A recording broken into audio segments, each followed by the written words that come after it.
परमात्मा ज्ञान स्वरूप है, शरीर अज्ञान स्वरूप है। परमात्मा चेतन स्वरूप है, शरीर जड़ रूप है। परमात्मा सुख रूप है और शरीर दुख रूप है। सुबह से रात तक खिलाओ पिलाओ निलाओ घुमाओ फिराओ फिर भी देखो कभी कुछ और अंत में तो बुढ़ापे में तो अल्लाह जाने। लेकिन अंत तो इस शरीर के अंत होता है। मैं चैतन्य अनंत का हूँ, अनंत मेरे हैं। तो मौत के समय भी ये चिंतन आपको मुक्तात्मा बना देगा। रोग बीमारी शोक के समय भी आप निशोक रह सकेंगे। विक्षेप के समय भी आप समाधि के सुख में रह सके तो आपकी एकाग्रता भगवत संबंधी एकाग्रता हो गई। नहीं तो एकाग्र रहे तभी तो आनंद रहा। और फिर कभी रोग शोक बीमारी आई तो हाय रे हाय सिर कूटते गए ना। देखो सत्संग से कितना क्या। बोले महाराज सत्संग में टाइम बिगाड़े पैसा बिगाड़े। भैया दुनिया की संपत्ति लुटा कर भी सत्संग मिलता है तो सौदा सस्ता है। कितनी संपत्ति लुटाते हैं, वकील बनते, डॉक्टर बनते, इंजीनियर बनते, उद्योगपति बनते, बिजनेसमैन बनते, बिजनेस के कोर्स करते, पीएचडी बनते, न जाने क्या क्या बनते। लेकिन अगर सत्संग नहीं होगा तो आदमी बेईमानी से पार होगा क्या? दूसरों का शोषण करके शरीर के पोषण करके शरीर को मैं मानकर दुखी तो होगा और क्या होगा? भोगी होगा, संग्रहखोर होगा, शोषक बनेगा। सत्संग नहीं है। जो सत्संगी नहीं है वो सच्चा समाज सेवक भी नहीं हो सकता, वो शोषक होगा। समाज सेवा के महापुरुषों ने कहा, शरणानंद ने, कि जिसके जीवन में सत्संग नहीं है, सत्य का संग नहीं है, सत्पुरुषों का संग नहीं, वो समाज सेवक भी सच्चा नहीं बन सकता। समाज सेवक के बहाने में समाज को फुसलाने वाला, पटाने वाला समाज शोषक बन सकता है। सच्चा समाज सेवक तो सत्संग के बिना हो ही नहीं सकता। कुसंग से कोई समाज सेवक हो सकता है क्या? कुवासना से कोई समाज सेवक हो सकता है क्या? अब कुसंग है, कुवासना है तो उसके कर्म भले चाहे लेबल अच्छा हो, लेकिन अंदर से तो मौका मिलेगा तो कुछ भी हो जाएगा। लेकिन सुसंग है और सुवासना है, प्रभु सबके हैं और अपने हैं, सब में मेरे प्रभु हैं, तो सिया राम मई सब जग जानी, तो सबकी भलाई में अपने को आनंदित मानेगा, सबकी सेवा में अपने को सुखद मानेगा। तो सच्ची सेवा तो सतपुरुष और सतपुरुष के संग में आए, फिर चाहे राजनेता हो चाहे और हो, लेकिन ईमानदारी से भगवान प्राप्ति का उद्देश्य हो, वे ही सच्ची सेवा कर पाते हैं। बाकी सेवा के नाम पर चलता रहता है।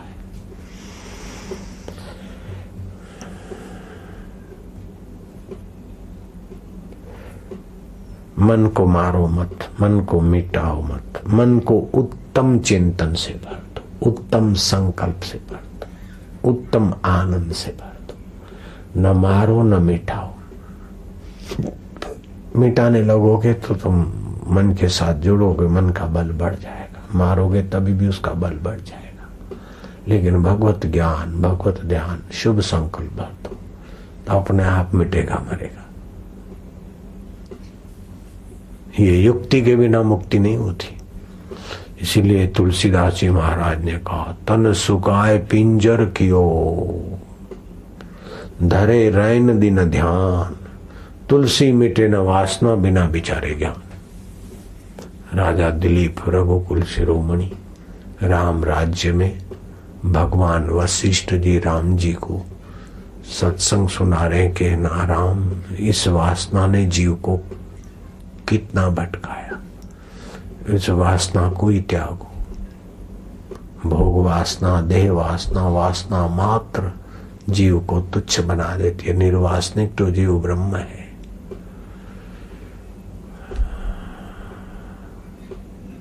निर्वासनिक तो नारायण का अविभाज्य अंग है। वासना ही इसको तुच्छ बनाती।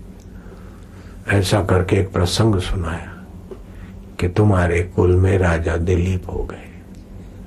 बहुरूपिया आया और ऐसा रूप बना कर आया कि राजा दिलीप।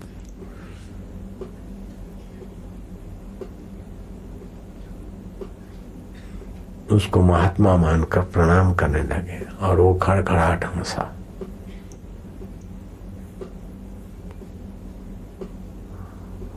दिलीप ने गौर से देखा कि अरे तू तो बहुरूपिया, कमाल कर दिया। ऐसे रूप में आया तो ले जा 500 रुपया। बोले अभी हम नहीं ले सकते, हम विरक्त साधु के वेश में आए। दिलीप बहुत खुश हुए। फिर वो अपना वो साधु का, विरक्त साधु का वेश छोड़कर आया। बोले महाराज मिल जाए इनाम। बोले उस समय तो साधु को दक्षिणा देने के भाव से दिया, तो सब क्यों नहीं ले गया? बोले महाराज उस समय तो मेरा वेश था न त्यागी संत का, तो मैं कैसे लेता, वेश को लांछन लगाऊं। दिलीप खुश हो गए। बोले शाबाश है, तू बहुरूपिया होकर भी इतना वेश का महत्व जानता है। बोल क्या चाहता है? बोले महाराज तुम्हारा जो हवाओं से बातें करता है, तेज भागने वाला घोड़ा चाहिए मुझे, घोड़ी के घोड़ा। दिलीप का मन पीछे हटा। बोले ये तो भाई मैं नहीं दे पाता, वो तो मेरा प्यारा घोड़ा है, बहुत सवार की छाया देखकर उड़ता है और हवाओं से बातें करता है, नहरों को लांग जाता है, ऐसा घोड़ा। मेरे पिताजी के पास भी ऐसा घोड़ा था। कई डकैत उस घोड़े को छीनने के लिए, घोड़ी को छीनने के लिए मेरे पिताजी का पीछा किया डाकुओं की घोड़ियों ने, लेकिन हमारे पिताजी हमारी एड़ी और नहर कूद के बच के आ गए। डकैतों के हाथ में नहीं आया हमारे पिताजी। वो घोड़ी छीनने के लिए हमारे पिताजी के पीछे पड़े थे जंगल में। मैंने ये बात सुनी। तो महाराज क्या बताए आपको, बात विषयांतर हो गया थोड़ा। पिताजी बीच में घुस गए। देखो ये मन की माया है। तो बहुरूपिया के मन में घुसा था कि वो घोड़े से दिलीप देना नहीं चाहते थे। बहुरूपिया ने कहा देखो महाराज, अभी तो मैं विरक्त साधु का रूप लिया, अभी मैं योगी बन के दिखाऊंगा आपको। आपके सामने ही खड्डा खोदो और बक्सा मंगाओ, मैं उसमें ध्यान समाधि करूं, और 6 महीने के बाद आप मेरे को जगाओ और मैं जिंदा मिलूं तो फिर तो घोड़ी दोगे ना। तो ऐसी उसकी एकाग्रता, प्राणायाम करके जीवा तालू में चढ़ा के एकाग्र होने की, वो तो ऐसा व्यवस्था हो गई। 6 महीने हो गए। मंत्री ने कहा उसको 6 महीने हो गए। दिलीप ने कहा वो तो युक्ति से फिर जिंदा रहेगा, इसीलिए तो घोड़ा लेगा ना। अब घोड़ा मुझे देना नहीं, और मरा हुआ होगा तो फिर से गाड़ना पड़ेगा, छोड़ो उसको। तो जब देखा राजा का विचार नहीं, तो मंत्री दोबारा काय को पूछे, काय को डांट सहे। ये तो मंत्री लोग तो होते हैं राजा को खुश रखने के लिए। राम जी समय बीतता गया, वर्ष बीते। घोड़ी तो मरी, घोड़ी की बच्चियों की बच्चियां भी मर गई, लेकिन वो वासना लेकर अभी भी वहां पड़ा है। तुम्हारे दिलीप राजा भी चले गए और राजा भी चले गए। राम अपने उस स्थान पे चलते और वहां खोद काम किया और वो बक्सा निकाला और खुलवाया, तो जीभ ऊपर लटकी थी, प्राण यहाँ शस्त्र सार में टिके। वशिष्ठ जी ने कुछ रख के गद्दी बद्दी जैसा कुछ टपिया मारी और जीभ निकाली बाहर, जो तालू में लगी। तो बोलता है लाओ घोड़ी। कितनी एकाग्रता! तो एकाग्रता तो है, लेकिन एकाग्रता के पेट में भगवान नहीं भरा, वासना भरी है। तो हजारों वर्ष की समाधि के बाद भी बेचारी घोड़ी, अब घोड़ी की तो बुनियाद ही पूरी हो गई। इसलिए एकाग्रता के अपनी दुनिया में एकाग्रता बड़ी महत्वपूर्ण है, बहुत ऊंची है। पढ़ाई में भी एकाग्रता चाहिए, कवित्व में भी चाहिए, व्यवहार में भी एकाग्र व्यक्ति का प्रभाव पड़ता है, परमार्थ में भी एकाग्रता। लेकिन वो एकाग्रता परमार्थिक स्वर्गीय भोग भोगा के तुमको गिरा न दे, इसलिए हम तुम्हारे अंदर ऐसे संस्कार भरते हैं कि एकाग्रता में आप भगवान के रूप का, भगवान के स्वरूप का, भगवान के आनंद का भगवान के ज्ञान का, भगवान की निश्चिंतता के संस्कार सहित वाली एकाग्रता, तो आपका आध्यात्मिक सामर्थ्य बढ़ेगा। और फिर निर्भीक होगे तो सामर्थ्य का सदुपयोग होगा, और भगवान से आत्मीयता होगी तो हृदय में, जीवन में रस आएगा। रस के बिना आप रह नहीं सकते, आंतरिक सुख के बिना। तो सामर्थ्य, निर्भीकता और रसमय जीवन, ये सभी की मांग है। कोई दीनहीन, असमर्थ, लाचार रहूं ऐसा नहीं सोचता है, और कोई रूखा रूखा रहूं, दुखी दुखी रहूं ऐसा भी नहीं सोचता है। तो ये अब जीवन की मांग है, चाहे किसी जाति का हो, चाहे किसी गुरु को मानता हो, हमारा उससे कोई इनकार नहीं है, लेकिन ये आप सभी की मांग है। जिस गुरु को मानते हो मानो, जिस धर्म को, मजहब को, भगवान को, अल्लाह को, गॉड को, जिसको भी मानते हो, लेकिन ये आपकी गहराई की मांग है।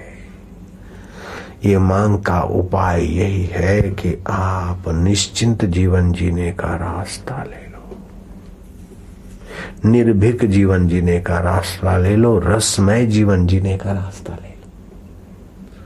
नहीं तो कितना भी कुछ मिल जाए आपको, धर्मोपदेशक बन गए, जिसने परमात्मा सुख नहीं पाया, निश्चिंतता नहीं पाई नारायण में, और वो गुरु बन गया, उपदेशक बन गया, सुधारक बन गया, तो वो अपना आपके साथ ठगाई करता है बेचारा।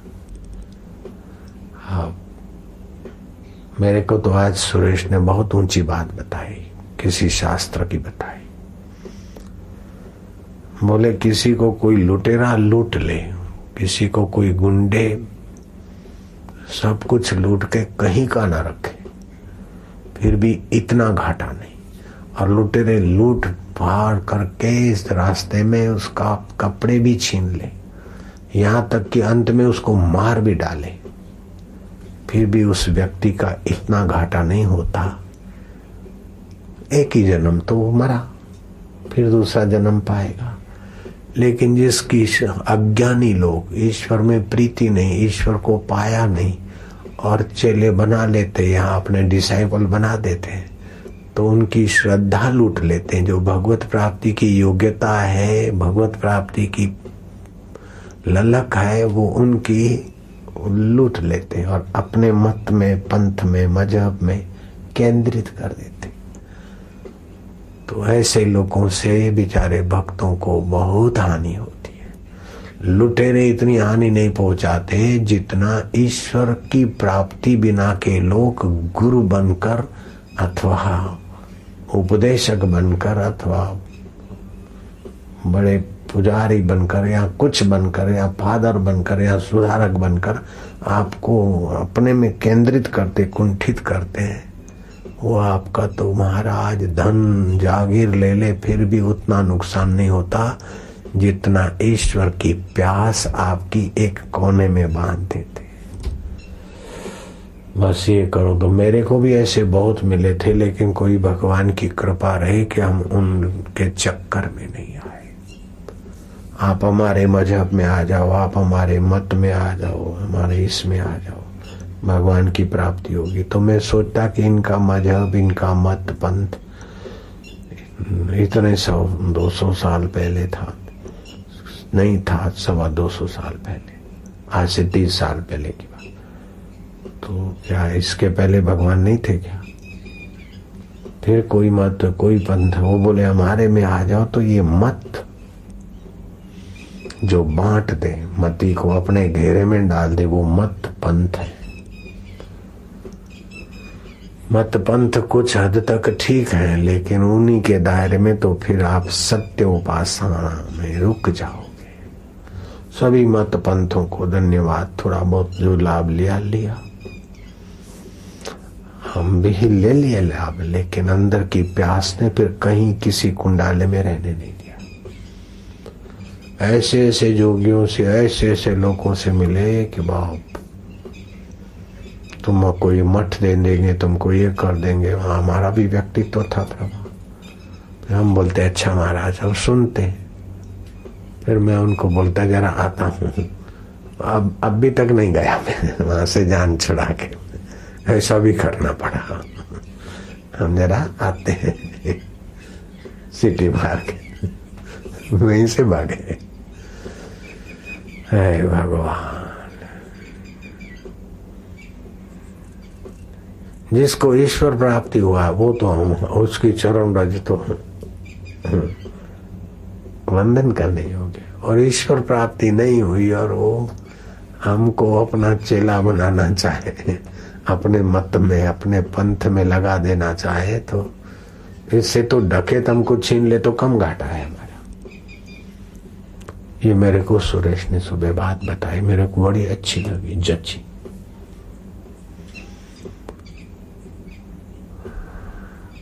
दूसरी बात भी बताई, एक पागल खाना था, पागल खाने में एक पागल कोई गया नेता वेता मिलने, बोले हमारे, बोले क्या हाल चाल है, बोले ठीक है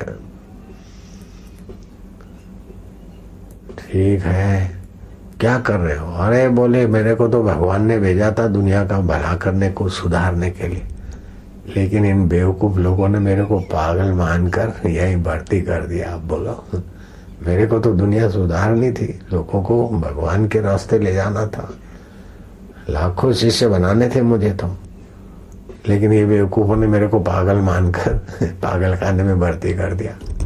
वो पागल बोल रहा है तो ऊपर गैलरी में दूसरा पागल खड़ा खड़ा बोलता है, ए साहब ये झूठ बोलता है, बेवकूफ है, ये झूठ बोलता है, भगवान ने इसको भेजा है वो और लोगों का उद्धार करने के लिए, बिल्कुल झूठ बोलता है, सफेद झूठ है साले। मैं भगवान हूं और मैंने इसको कभी भेजा नहीं, मैं खुद कह रहा हूं, मेरे सामने सफेद झूठ बोलता है तो आपके सामने बोला तो क्या बड़ी बात है? अरे बोले कब मैंने तेरे को भेजा साले? सृष्टि तो मैंने बनाई, मैं ईश्वर हूं, और मैंने कभी तेरे को नहीं कहा कि जाके चेले बनाओ। मेरे सामने में दूसरे को उल्लू बनाता है। अब पागलों की दुनिया सुनकर आपको हंसी आती, लेकिन इसमें भी ऐसे नहीं है क्या? कबीर जी ने ऐसे पागलों को चिमकी दी है, बंधे को बंधा मिले, छूटे कौन उपाय, सेवा कर निर्बंध की जो पल में दे छुड़ाए, शरीर का अध्यास छुड़ा दे,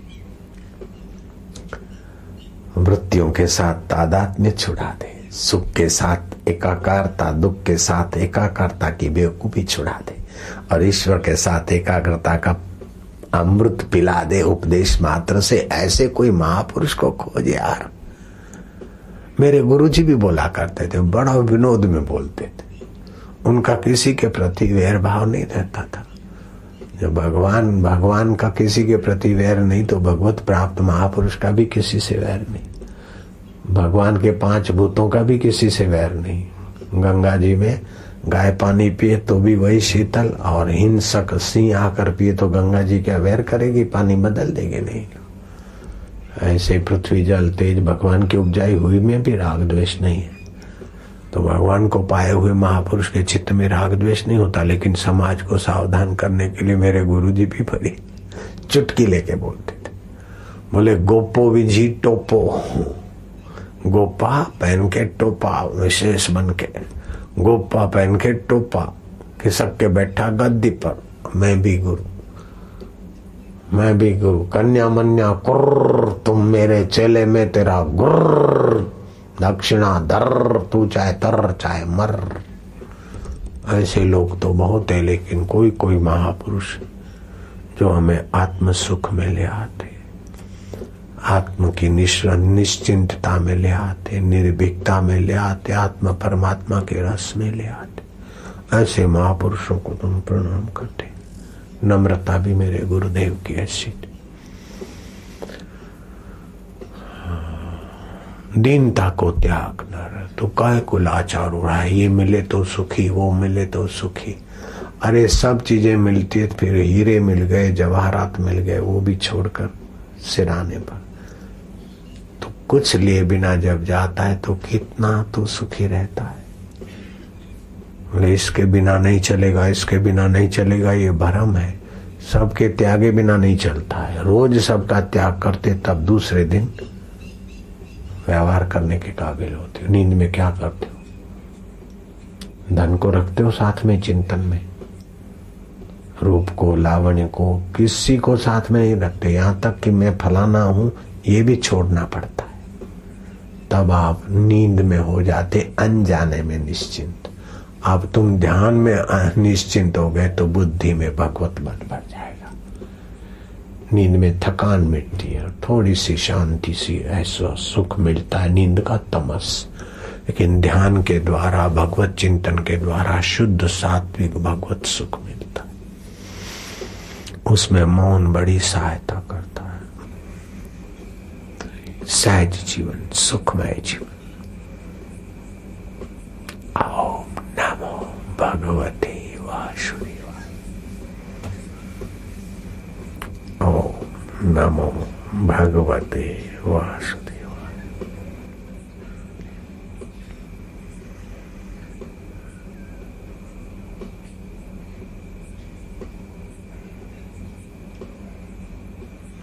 कभी अपने अंतरात्मा से वार्तालाप करो, साधन में प्रीति करो। प्रीति होने से परिश्रम नहीं लगेगा। ध्यान, भजन, जप, महापुरुषों में श्रद्धा करो। भगवान है और सभी के अपने हैं, अंतर्यामी है और मेरे तो खास करुणा वरुणालय। विश्वास, इससे भगवत प्राप्ति में तेज चाल आ जाएगी। प्रेम, विश्वास, थकान रहिता, अपनापन, विश्रांति, आलस्य नहीं, संकल्प विकल्प न हो, शांत, आनंद स्वरूप। फिर संकल्प विकल्प होगा, पुरानी आदत है।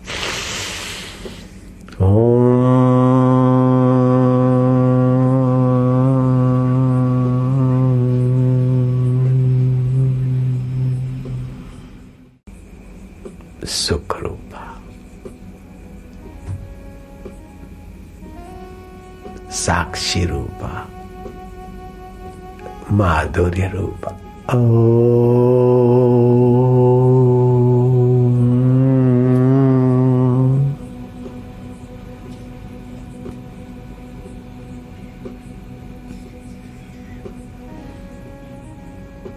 सतरूपा, सुख दुख विक्षेप असत आते जाते, लेकिन सत स्वरूप, चेतन स्वरूप तू नित्य रहता। मेरे आत्मा होकर तू मेरा आत्मीयता आ गई।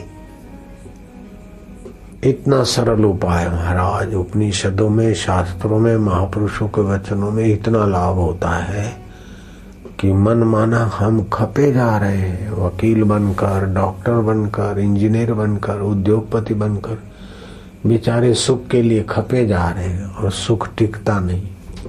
और यहाँ परमात्मा का सुख मिटता नहीं। ऐसे सुख में आप पहुंच सकते हैं। नारायण हरि, नारायण हरि। ये शाम त्वंत गतम पापम। श्री कृष्ण कहते जिसके पापों का अंत हो गया। जनानाम पुण्य कर्मणाम, जिसके पुण्य कर्म जोर मार रहे, ते द्वंद्व मोह विनिर्मुक्ता भजन्ते माम दृढ़ व्रता। दृढ़ता से मुझ परमेश्वर को भजते। किम लक्षणम भजनम? बोले रसनम लक्षणम भजनम। भगवत रस आने लगे तो समझो भजन हुआ। फिर माला करते करते, ध्यान करते करते, जप करते करते, शास्त्र पढ़ते पढ़ते जब रस आ जाए तो वहीं रुको। 1 आध 2 मिनट उसी रस में डूब जाओ। जप करते करते जब जप करने का मन, जब उंगली रुक जाए और मन शांत हो जाए, ऐसा नहीं कि हम निश्चिंत हो गए। नहीं बेटा, निश्चिंत नहीं हो गए, नींद में आ गए, आलस्य में आ गए। ये निश्चिंतता नहीं, अभान नहीं होना चाहिए। भान रहेगा, आनंद रहेगा। निश्चिंतता में सभानता रहेगी। निद्रा में, तंद्रा में, रसास्वाद में, मनोराज में सभानता नहीं रहती। मनोराज में खोए रहते, फिर थोड़े सभान होते निद्रा तंद्रा में। इसमें सभानता बनी रहेगी। जगमग जगमग जगमग हो। जगमग कोई बिजली की नाई नहीं होता, बस वो तो अपने आप साधन करते एहसास होता है कि सभानता बनी रहती। मैं बैठा रहा मेरे को पता ही नहीं चला। मनोहर दास करके एक आया, पोस्ट ऑफिस माउंट आबू में काम करता था, तार बाबू था। ऐसे करके तार करते थे खट खट खट पहले के जमाने। सुबह 7-8 बजे आया, और मेरा भी कोई ऐसी मूड हो गया था। मैंने कैसे आए? बोले दर्शन कर।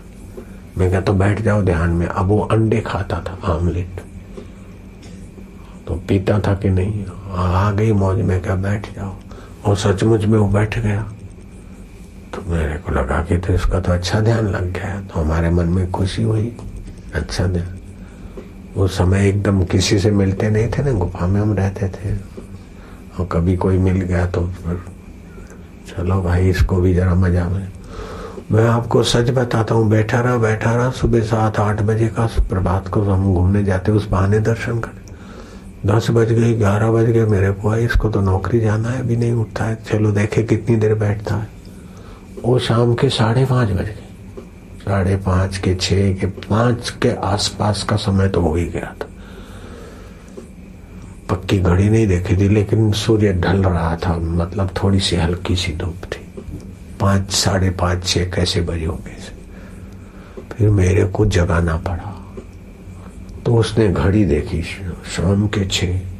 बोले क्या हो गया मेरे को? मैं क्या हो गया मेरे को? एक बार मन को जरा अंतरात्मा का चस्का सुख लग जाता। और ऐसा नहीं कि वो सो गया हो, ढल गया हो, यूं बैठा रहा।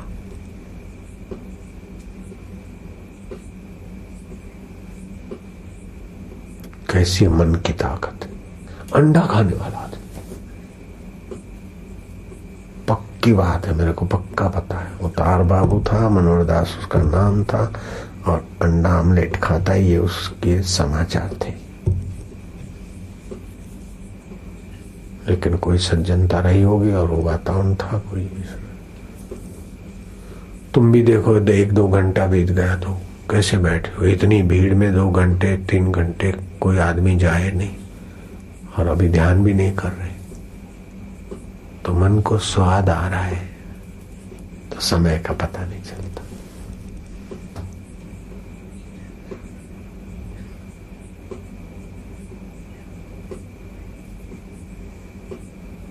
ये सात्विक स्वाद है।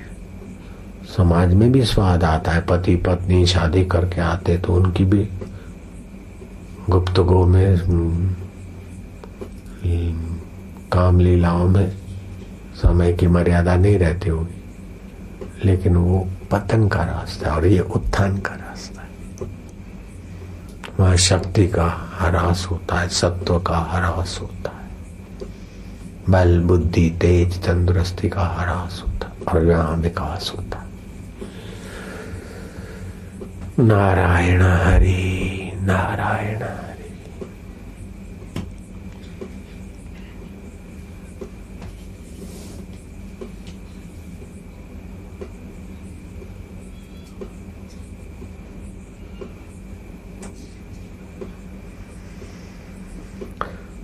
तो भगवान में आस्था, श्रद्धा, विश्वास, आत्मीयता, ये आने से भगवान स्वतः सुख स्वरूप लगेंगे। भगवान प्रेम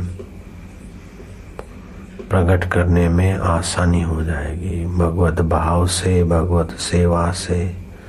कभी कभी भगवान के लिए रुदन गदगद कंठ हो गए प्रार्थना की, कभी एकांत में बैठे रहे, पुकारते पुकारते चुपचाप गोपियों जैसा आवाहन करे।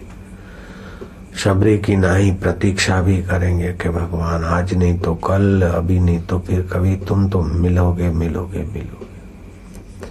ऐसे वार्तालाप करे, पूजा प्रार्थना करे, इससे भगवत प्रेम बढ़ेगा।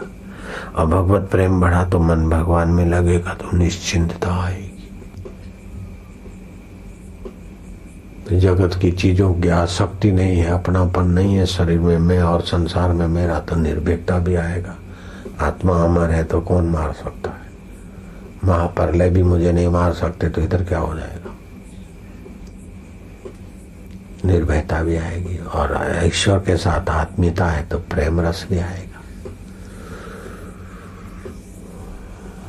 जैसे बैटरी होती ना, कुछ ही मीटर देख पाते हम उजाला, लेकिन चलते जाओ तो कई किलोमीटर उजाला हो जाता है।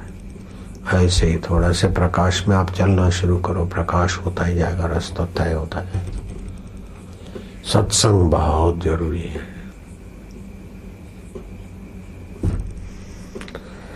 नारायण नारायण नारायण नारायण नारायण। निश्चिंत होने में सभी भगवान को, सब कुछ भगवान को सौंप दो। तुम्हें हो माता च पिता, तुम्हें ऐसा कर, सभी के प्रति भगवत भाव रखो। ये निश्चिंतता में मदद करेगा। और ज्यादा भोग सामग्री की चिंता या संग्रह ना करो, ये निश्चिंत होने में मदद करेगा। जितना हो जाए फालतू वासनाओं चाहों को मिटाते जाओ और भगवत चाह भर दो। प्रियतम अपने में है और अपने है।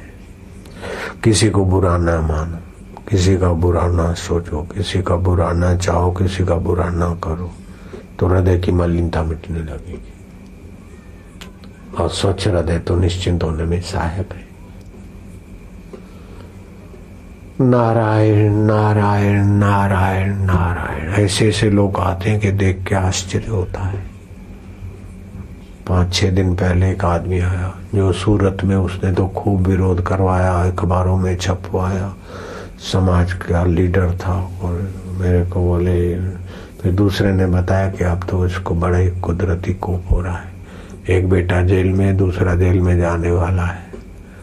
और वो गृह मंत्रालय का सचिव रह चुका था, सूरत का था, अभी गांधीनगर में रहता है। देखो तो बेचारे की हालत ऐसी। हमारे विरुद्ध उसने बहुत षड्यंत्र किए। हमने कहा कोई बात नहीं, गुजर जाएगा, भगवान अपने को मजबूत बनाते। लेकिन उसकी तो खबर ले और आदमियों को भड़काया। तो वो आदमी जन्माष्टमी के सत्संग कार्यक्रम में सूरत में बारिश रिमझिम होती थी, तो चाय की लारी वाले ने मेरे फोटो का कैलेंडर लगा रखा था, वो कैलेंडर उतार के पैरों में फेंक दिया और मेरे फोटो के ऊपर नाचने लग गए। बोले तुम्हारा बापू क्या है, काय को उधर जाते हो, क्या कर लेगा। वो 2 आदमी फिर बेचारों को पैरालाइज हो गया रात को, और सुबह होते होते दोनों मर गए। भगवान साक्षी है, ये वहां के लोग सब जानते।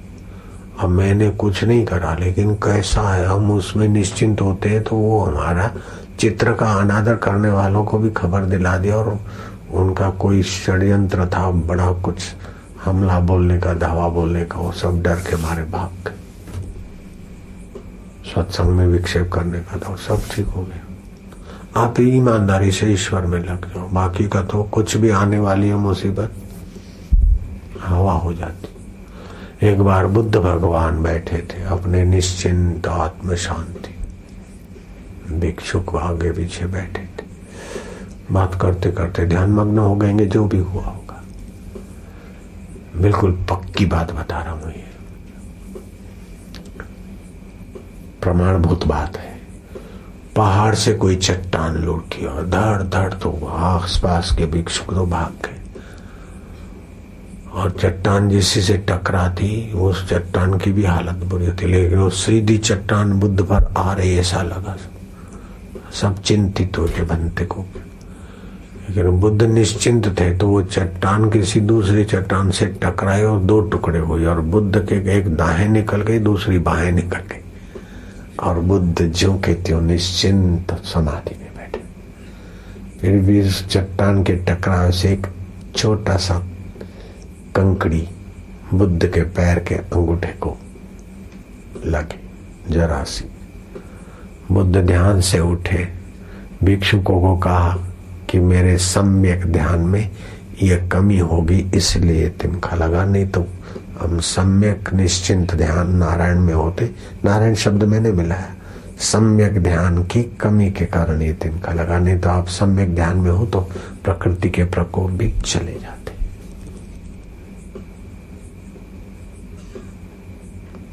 भगवान में रहने से आपदाएं भी साइड कर जाती। कभी आती है तो थोड़ी सी, और आती है तो बल बढ़ा के जाती।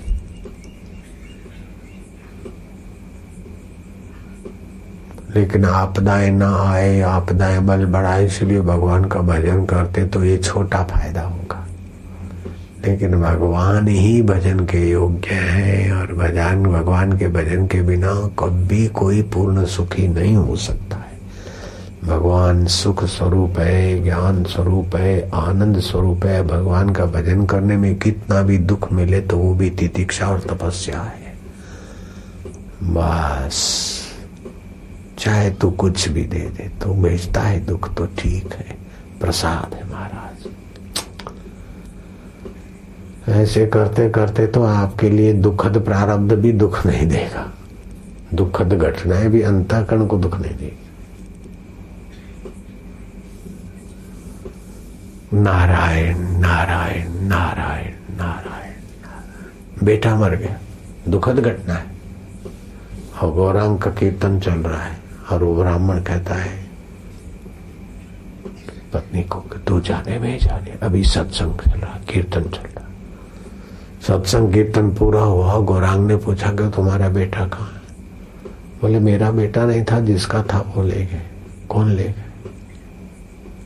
बोले उसको कुछ पेट में दर्द हुआ और चल बसा है, अपना कीर्तन चल रहा था, अब उसकी अंत्येष्टि करें।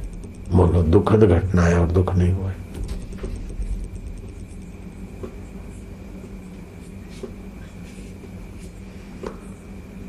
चित्त में जब भगवान आ जाते तो दुखाकार वृत्ति कहां से लाओगे?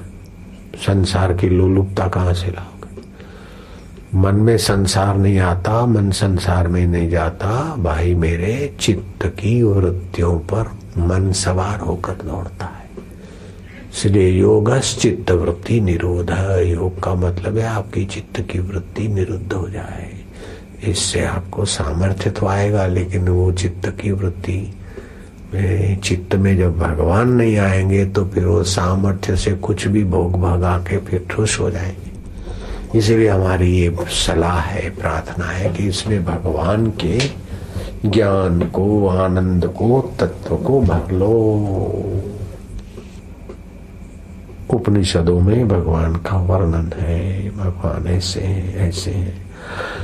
जिनको भगवान मिले हैं उन्होंने भगवान की स्तुति की, और भगवान नाम स्तुति उपनिषदों में, भागवत में जो जिनको भगवान मिले उन्होंने भगवान की स्तुति गाई। वो स्तुति अपने नारायण स्तुति नाम की पुस्तक में है, वो पढ़ो, बहुत लाभ होगा।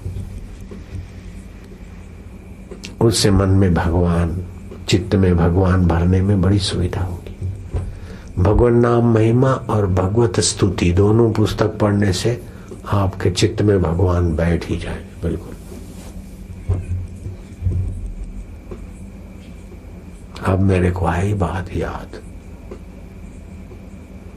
लेकिन मन इतना अभागा है कि अपने आश्रम की पुस्तक है, छपी है और सहज में मुफ्त में मिल सकती, लोग नहीं पढ़ पाते। तुमने भी नहीं पढ़ी? पढ़ी? एक बार पढ़ी। तुमने पढ़ी? नहीं पढ़ पाए। अभी कोई पुण्य है तो याद आ गया, कर लेना, आप फायदा उठा लेना। सच्ची बात है कि मैं भी नहीं पढ़ पाया। मेरे को लगता है कि पढ़ के क्या भगवान, हमारा तो एकदम हाईवे बन गया, इसलिए फिर दिल ने तस्वीरें हैं यार, जबकि गर्दन झुका ली और मुलाकात कर ली। वो थे न मुझसे दूर, न मैं उनसे दूर था, आता न था नजर तो नजर का कसूर था।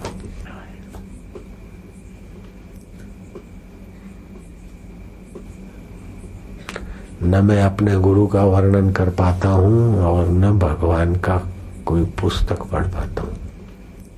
कोई पढ़े थोड़ी देर तो सुन लिया, मैं पढ़ नहीं पाता।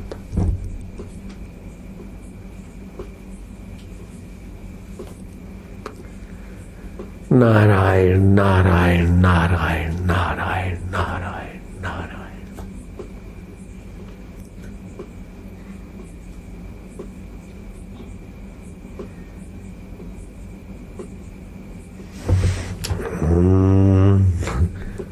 शुरू शुरू में भले करो, लेकिन ऐसे करते रहने से ध्यान नहीं लगता। ध्यान का कर्ता जब शांत हो जाता है तब ध्यान लगता है।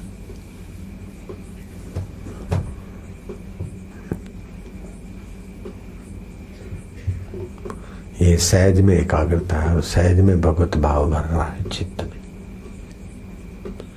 ये सत्संग से उत्तम एकाग्रता होती है, उत्तम ढंग से भगवत भाव चित्त में आता है। अकेले में तपस्या करना अच्छा है, करनी चाहिए, लेकिन ऐसा आत्मज्ञान का सत्संग तो उससे भी कई गुना आगे ले जाता। अकेले में तो जो आपकी धारणा है वो ही दृढ़ होगी, चित्त में तो नया रस, नया ज्ञान और वास्तविकता प्रकट होगी। तपस्या मतलब आपकी धारणा ध्यान बन जाए और वैसे ही प्रतीत हो और वैसा ही बने, और सत्संग जो जैसा है वो प्रकट हो।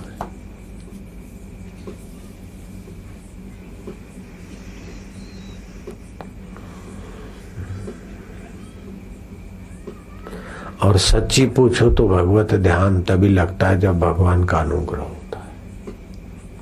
और भगवान का अनुग्रह तो मेरी मति के अनुसार जब हम भगवान को सचमुच में चाहते हैं तब भगवान विशेष अनुग्रह करते। और ये पंच विषयों के देवताओं को बोलते भाई अब इसको छोड़ो। जैसे सेठ को पता चल जाए कि ये मजदूर मेरे को खूब चाहता है तो फिर मैनेजमेंट को बोल देगा कि इसको छोड़ दो, इसके ऊपर तुम्हारा प्रभाव नहीं है, जो ये मेरा आदमी है। ऐसे ये पांच विषय विकारों को बल देने वाली इंद्रियों के देवताओं को भगवान कहते कि अब छोड़ दो, ये मेरे तरफ आना चाहता है।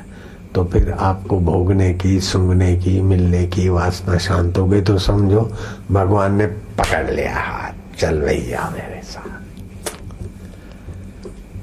देखिए सुनिए गुनिए मन माही, मोह मूल परमारथ नाही। देखना, सूंघना, भोगना जो भी है वो सब मोह है, माया है, स्वप्न है। जैसे स्वप्न में देखने, सूंघने, खाने को, पीने को मिलता है, आँख खुली तो कुछ नहीं, ऐसे ही यहाँ भी आंख बंद हुई तो कुछ नहीं। सारी जिंदगी का क्या निचोड़, समय बर्बाद हुआ और क्या हुआ। फिर उसमें खा लिया बस, लेकिन वो खाने की स्वाद लेने की वासना मिट गई। ऐसे ही रूप देखने की वासना, काम वासना। बच्चों को जन्म दे दिया लेकिन काम विकार से, आवेग से नहीं आए। वशिष्ठ जी ने 100 बेटों को जन्म दिया लेकिन निर्विकारी नारायण मिले थे।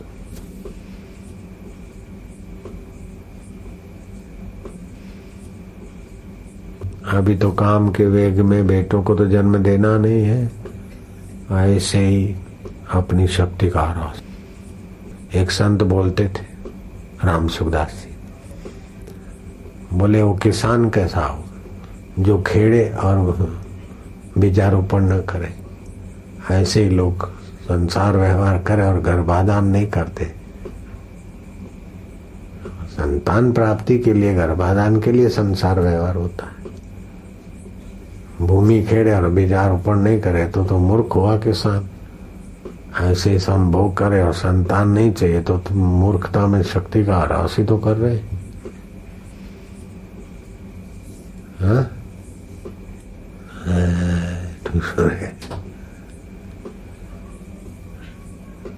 तो पत्नी पति तो अलग हो गए लेकिन बुद्धि में काम है तो फिर चिंतन करते हैं। और पति पत्नी है भी नहीं लेकिन बुद्धि में काम भरा है तो यूं आंख जावे, यूं जावे। ध्यान से सुन लो, मैंने कई बार ये बात बताई। नाम कल्पना कर देता हूं। राजा अजीत सिंह की, युवराज अजीत सिंह था कि कोई था, मैं नाम याद नहीं इसलिए मैं कल्पना करके नाम रखता हूं। लेकिन ये घटना सुनी हुई है मैंने। उसकी शादी हो गई और पहली बार कुछ ही दिनों में ससुराल जा रहा था। तो पूरी ट्रेन बुक करा ली, अंग्रेजी शासन।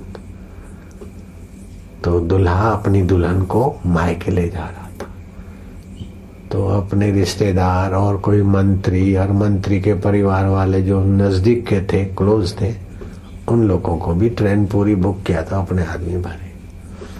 अब जहां जहां रेलवे स्टेशन पर ट्रेन गाड़ी रुकती थी, वहां वो मंत्री का युवक लड़का डब्बे से यूं तिरछी नजर करके दुल्हन का मुंह देखना चाहता। एक बार, दो बार, 1-2 स्टेशन, 4 स्टेशन पर युवराज ने ताड़ लिया कि ये मेरी पत्नी का मुखड़ा देखने के लिए तिरछी आंख करके गुजरता है। चलो अगली स्टेशन पर कोई जंक्शन रहा होगा, गाड़ी रुकी और जब वो छोरा युवक गुजरा तो उसको बुलाया और बांह पकड़ा।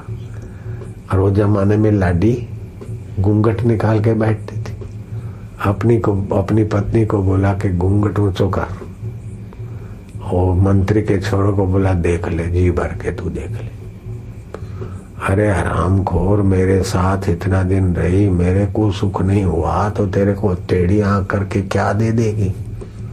इसका नाक ऊंचा करके देख, लींट भरोड़ी है, और ये दांत जो दिखते हैं उसमें तो थूक और मरे हुए बैक्टीरिया की बदबू है, और ये जो इसके गाल फाल दिख रहे हैं, इसके अंदर तो क्या मवाद भरा है, और सीधी हड्डियां हैं, 2 उबी हड्डियां हैं, मांसरा लोचा लागेड़ा है भाया, नसों से बांधेड़ा है, तो बंदा तारी दया है कि वो कवर दी दौड़े चमड़ा रो, चमड़ो उतारे ने परो जो की करे की भरियोड़ो है, तो एड़ी आंखों कर दावे लाडी तो देखा, घूंघट ऊंचो कर देख ले, पेट भर के देख ले। अब तो महाराज उसका तो ये सुनते हैं, लेकिन काम बुद्धि में है तो अपन भी यूं करके गुजरेंगे, यूं करके। नहीं, उस समय पुकारो, हे राम, हे प्रभु ये काम आया है, राम तू आजा न छुपाए, रक्षा करेंगे भगवान। गणपति का सुमरण, काम बेकार है ना, तो गणपति के बराबर कोई संयम ही नहीं। न गणेशात परो वशी, आर्य महादेव का सुमरण, भीष्म पितामह का सुमरण, आद्य शंकराचार्य का सुमरण, मेरे गुरुजी का सुमरण काम विकार से बचने में बड़ा मदद करेगा। मेरा मत करना, मेरे गुरुजी के आगे मेरा कोई संयम नहीं, गणपति जी के संयम के आगे मेरा कोई संयम नहीं, तो उनका चिंतन करो। बापू काम भी करावे बचाओ, अरे बापू को क्या याद करो, उसमें वो डिपार्टमेंट अलग है भाई। नारायण हरि नारायण। अब चलो हंसने की बात सुन लो थोड़ी। एक की शादी नहीं होती थी, हनुमान जी का भगत था, हनुमान जी के जय जय हनुमान ज्ञान को साई, मेरे को लाडी मिल जाए, कृपा करो गुरुदेव। ऐसे करते कई मंगल कई शनिवार आए। एक दिन ठान लिया कि जब तक हनुमान जी वरदान नहीं देंगे तब नहीं उठूंगा। बैठ गया, उपवास किया, तो चिंतन की धारा ऐसी बनी कि चिंतन करते करते सुन्न हो गया, निश्चिंत हो गया। हनुमान जी को लगा कि भक्त पुकारा, भक्त के आ गया है, और हनुमान जी जान गए। हाय हवा में ही अदृश्य जगदी से देखा कि हनुमान जी थप्पड़ मारते, बोले प्रभु एक थप्पड़ नहीं 4 मारो, लेकिन पत्नी का वरदान लेकर ही उठूंगा। और भी मारो, लेके पत्नी प्राप्ति का वरदान। हनुमान जी ने देखा ये तो बड़ा चंड है। हनुमान जी प्रकट हुए, बोले बेवकूफ, बाल ब्रह्मचारी लंगोटी वाले से पत्नी प्राप्ति का आशीर्वाद मिल सकता है? सीताराम सीताराम जप कर, युगल सरकार है तो तू युगल बनेगा। ये उनका विभाग है, ब्रह्मचारी, और मैं पत्नी कैसे दे सकता? सीताराम सीताराम जपा, उसकी शादी हो गई। मैंने ये सुना है, जोक्स हो कि जो भी हो, कानपुर के सम्मेलन में सुना हुआ है। साधुओं का सम्मेलन हुआ था 32-35 साल पहले। फिर वो कुंभ के मेले में गया और वो बेचारा देहाती था, तो पत्नी यूं करती इधर गई और वो उधर गया। तो शुरू में थोड़ी दूरी हो गई तो ढूंढते ढांढते मिली नहीं, तो फिर गया सीताराम सीताराम। वो सुबह गया, रात दोपहर हो गई, सरकार सोए, हनुमान जी को चिंता हुई। हनुमान जी ने पीछे से आकर गोडा ठोक दिया, अरे बेवकूफ, क्यों सरकार को विश्रांति के समय भी बैठा है। उस सरकार की श्री रामचंद्र जी की सीता चली गई तो वो नहीं ला सके, मैंने ला के दी। ये मेरा विभाग है, दिस इज माय डिपार्टमेंट। मेरे यहाँ मथा टेक तिलक कर और अब प्रार्थना करके पत्नी मिल जाए। जा इधर से इधर ही नहीं जाएगा, वहां घूम रही, वो तेरे लिए बैठी है, तो उसके लिए इधर भगवान को सता रहा है। हमने राम जी को सीता मिला दी तो तेरी सीता भी तेरे को मिल जा इधर, अब सरकार को मत सताओ। तो ये संसारी चीजें, अलग अलग चीजें, अलग अलग उपलब्धि के लिए अलग अलग मंत्र हैं, अलग अलग उनका देवता है, अलग अलग उनका विभाग है। और स्वार्थ पूर्ण करते हो तो कहीं गड़बड़ होती तो प्रत्यवाय लगता है, दोष लगता है। लेकिन भगवान का भजन आप करो तो उसमें कहीं गलती हो तो भी भगवान समझते हैं कि अपने लिए कर रहा है। घर में नौकर है और चाय की तपेली गिर गई तो अरे मूर्ख है, अंधा है, इतना नुकसान किया। आप आराम कर रहे और मित्र आया और चाय बनाया, उसके हाथ से तपेली गिर गई, अरे आपको लग गया तो नहीं? आप ये नहीं बोलेंगे चाय डुल गई तो अंधा है, ये लगा तो नहीं, क्योंकि मित्र के भाव में स्नेह है, सेवा है। ऐसे आप भगवान के लिए स्नेह और सेवा करते हैं तो भगवान आपका ख्याल रखते हैं। बोलो कितनी मौज हो गई।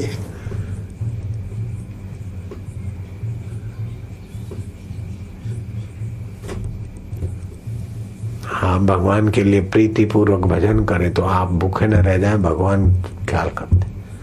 सोचा मैं न कहीं जाऊंगा, यहीं बैठ के अब जाऊंगा खाऊंगा, ये मेरी दादागिरी तो थी। और फिर भी खिलाने वाले ने कितना ध्यान रखा। ऐसी ऐसी जगहों में जाए कि लोग क्या क्या समझ के आ जाए मारने को, और फिर वही लोग सेवा करने को लग जाए, अपन कुछ न बोले, तो कैसा भगवान प्रेरक है।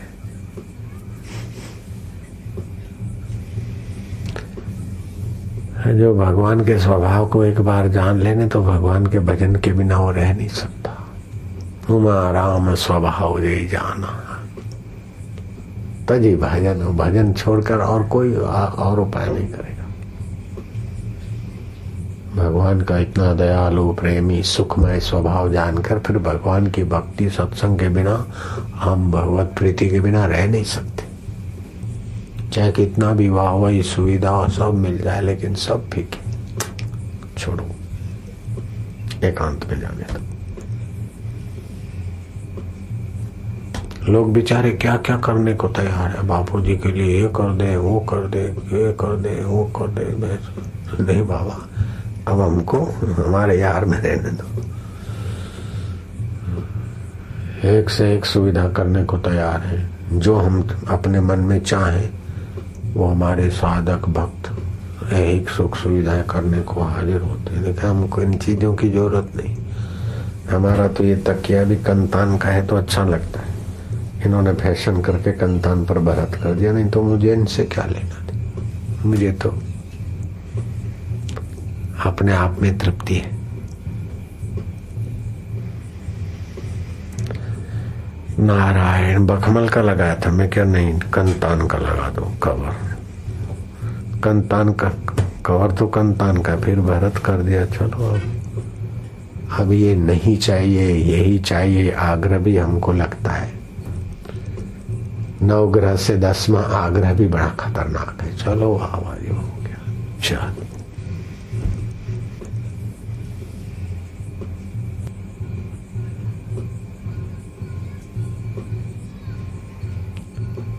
ओम ओम ओम।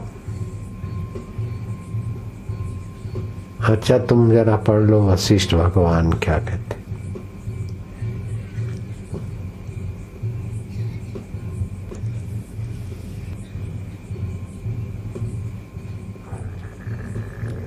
वशिष्ठ जी बोले, हे राम जी, फूलों के गुच्छों से वसंत ऋतु भी ऐसी नहीं शोभायमान होती जैसी उदार बुद्धि आत्म मौनवान शोभायमान होता है।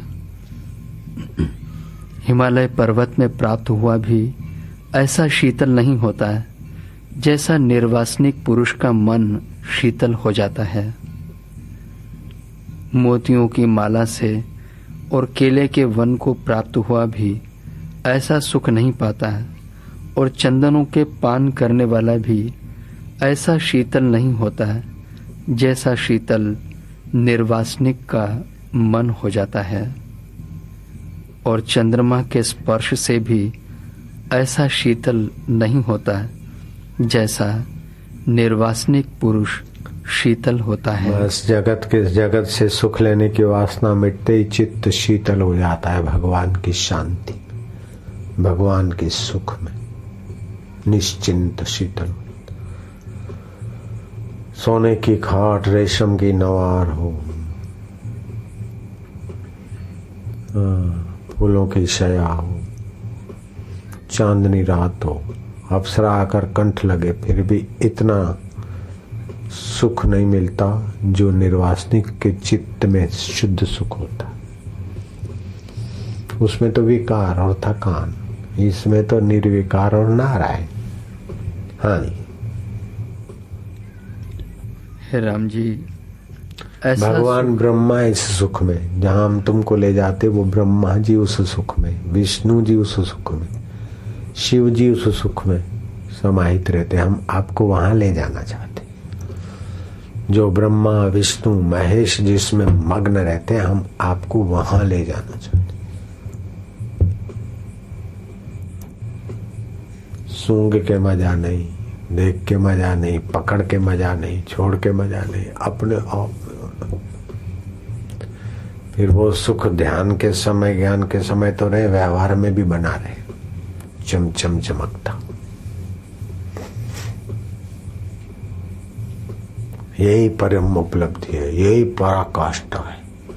रिद्धि सिद्धि भी कुछ नहीं। हनुमान के पास अष्ट सिद्धि नवनिधि थी, छोटे हो जाते थे, उड़ जाते थे, बड़े हो जाते, राम लखन को कंधों पे बैठा कर उड़ान भरते, ये सारी योग्यता थी। लेकिन ये सुख आत्मज्ञान का पाने के लिए हनुमान जी ने राम जी की सेवा, बिन शर्ती शरणागति की और उपदेश मिला तत्व ज्ञान का, तब पूर्णता हुई।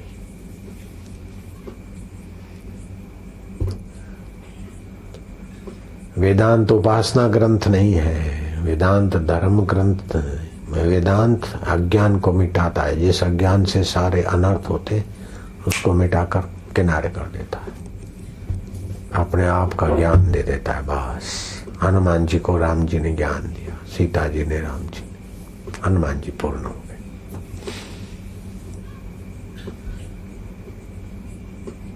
प्रचेताओं को विष्णु भगवान के दर्शन हुए, शिव जी ने के विष्णु के मंत्र देने से शिव जी के दर्शन हुए, और शिव जी के मंत्र देने से भगवान आदि नारायण के दर्शन हुए।